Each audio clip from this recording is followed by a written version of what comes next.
دا ورو سوال کړی دی وایي چې کله زه ماښام مانځه کې د جمع سره شریک شم په دغه لنډه قاعده کې کومه چې منځ کې دا 2 رکعاتو بعد چې راځي نو بیا به دا مونځ څنګه پوره کوو او دا سوال بار بار کېږي چې 2 که مونځ به څنګه پوره کوم او چې 3 که مونځ به څنګه پوره کوو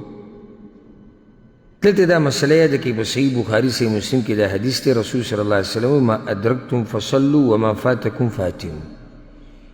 کم مونځ چې تاسو ته میلاو شو هغه وکئ او باقي پوره کوئ فاتموا اتموا څه ته وایي پوره کولو ته وایي لکه امام ماوردي رحمه الله وایي او یو شی هله پوره کیږي چې اوله حصې شوي خیال دی لکه زه اوس تاته ووایم چې د دې خپل کور د آبادي پوره کا معنی څه ده څه شوي ده که نه دویم چت دې کړی دی او زه تاته وایم چې د اولنی اوس وکړه دې ته خو پوره کول نه وایي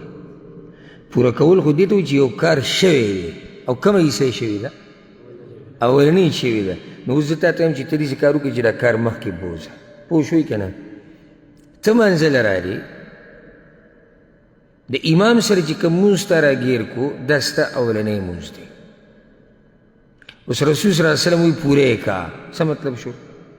دغه کم چې پاتې دی هغه اخرنی دی دا بعض وایي د امام خو اخرنی ته امام پرېږده ته خپل ترتیب برابر ساته نو چې کله ته د امام سره د ماښام د مانځه په لنډه قاعده کې شریک شوې لنډه قاعده دې وکړه بیا امام پاسېدو سویم رکعت ته دریم ته ستا سویم اولنی هغه بیا کېناستو قاعده باندې ځکه چې به سلام ګرځي ته ورسره هم کېناستې تامت تحیات وي تشهد دې وکړو ته بیا پاسېدې دا ستا سویم رکعت شو دویم او ماښام منځه کې لنډه قاعده د سویم رکعت نه بعدي د دویم نه بعد نو اوس به ته څه کې لنډه قاعده به وکړي بیا به پاسې څه ته بیا به دریم ته راپاسي او بیا به قاعده وکړي څو قاعدې دې وکړي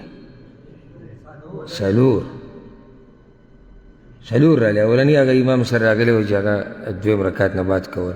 بیا دې د امام سره راغلی چې هغه په دریم رکعت کې بیا ستا هغه راغلی چې دویم رکعت کې او بیا ستا هغه اخرنی راغلی چې سلام دې ګرځو نو کم مولیان چې وایي چې نه دا کم مونځ چې تا راګیر کو دا ستا اخرنی دی او پاتې اولنی دی لکه دا یو قول د علماو دی نو د هغوی په ترتیب باندې به مونځ څنګه کې بیا به سلام وګرځي لکه تا چې را کم یو وکړو دا ستا کم رکعاتو اخرنی اوس به 2 کې منځ کې به قاعده نه نشتي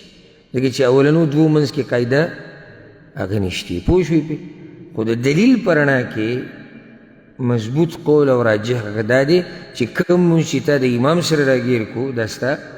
اولنی دی او پاتې اخرنی دی او داسې ګرانه مسله خو نه ده چې لکه دا بعضو ملګرو ته سمه داسې غوغا جوړه کړې ده بوی ته نه نو څنګه که زه اوس امام پسې ورشم هغه دې کې څه دي ته چې رالې ته خپل مونځ حساب یعنې زه د امام سره د ماسپښین د منځه په دریم رکعت کې شریک شو دا زما اولنی دی بیا د هغه څلورم زما دویم دی دا 2 به زه ډک کو بیا چې کله سلام وګرځو امام زه به پاسم زه به 2 اخرني کوم او اخرني 2 صحیح هغه تش پوه شوې که نه اوس هم ګرانه اسانې دي